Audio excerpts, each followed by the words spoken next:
You get a bonus at work, $5,000 deposited on a Friday. By Monday, half of it is already gone, spent on things you can't quite remember. This happens to almost everyone. But there is a small group of people this never happens to. Not because they earn more, because they follow one rule, without exception, for their entire lives. The rule is almost embarrassingly simple. Pay yourself first. Most people have heard the phrase. Almost nobody actually follows it. And the gap between hearing it and living it is the exact gap between staying comfortable and becoming wealthy.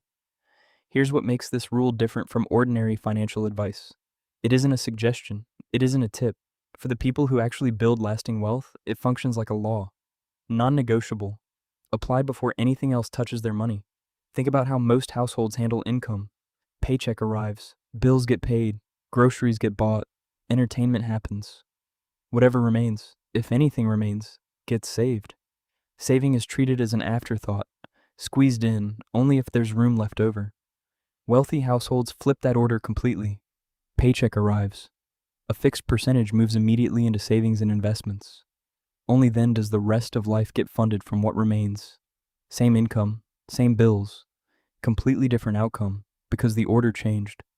George Clason wrote about this concept nearly a century ago in The Richest Man in Babylon, where he described the principle in one blunt sentence. A part of all you earn is yours to keep, not 10% if it's convenient. Not whatever's left after Netflix and takeout. A fixed, protected portion, treated as sacred. Why does this one habit outperform almost every other financial strategy? Because it removes the single biggest threat to wealth building. Not bad investments, not market crashes. Human inconsistency. Behavioral economist Richard Thaler spent decades studying why people struggle to save, even when they fully intend to. His research showed something uncomfortable.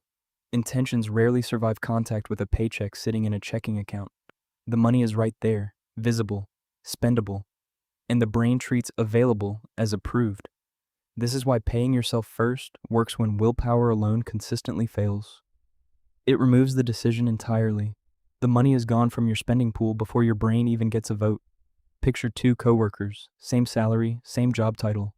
One sets up an automatic transfer the moment their paycheck lands, moving a fixed percentage straight into an investment account before they ever see the balance in checking.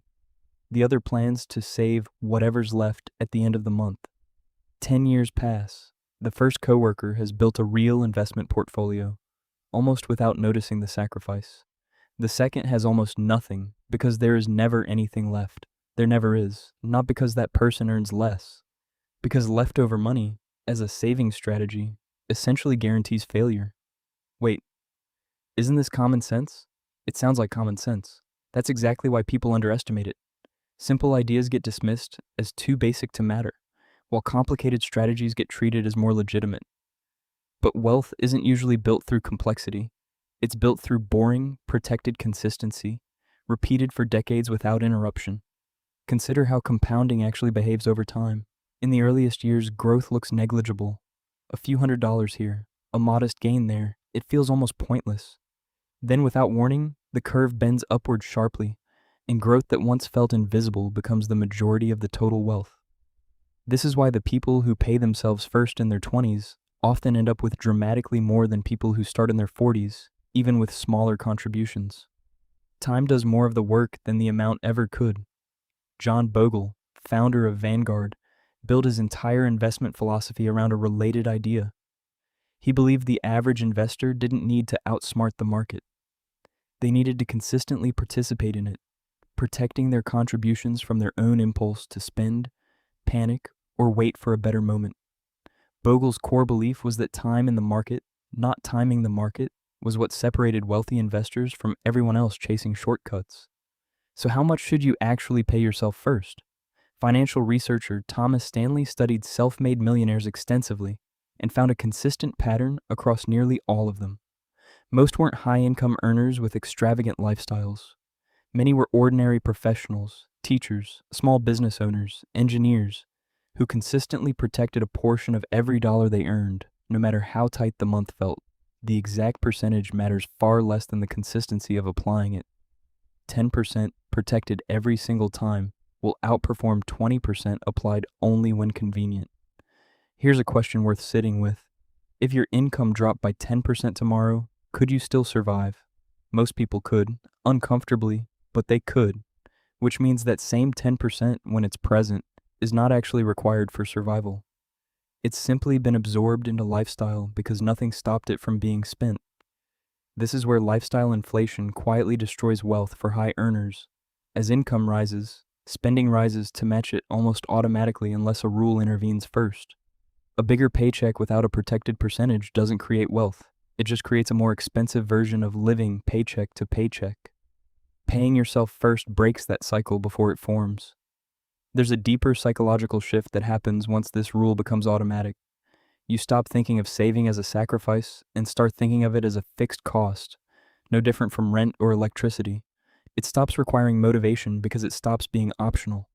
That shift is what separates people who talk about saving from people who actually build wealth. Not intelligence, not income. A structural decision made once that removes the need to decide again every single month. Think about your own last paycheck. Did the saving happen before the spending or after? If it happened after, you already know how that story usually ends. Whatever's left is rarely what shows up. The people who build lasting wealth aren't smarter about money. They're simply more protective of the first dollar every single time before anything else gets a chance to claim it. That's the whole rule. Not complicated, not exciting, just non-negotiable. Pay yourself first, then let everything else and everyone else wait their turn for what's left.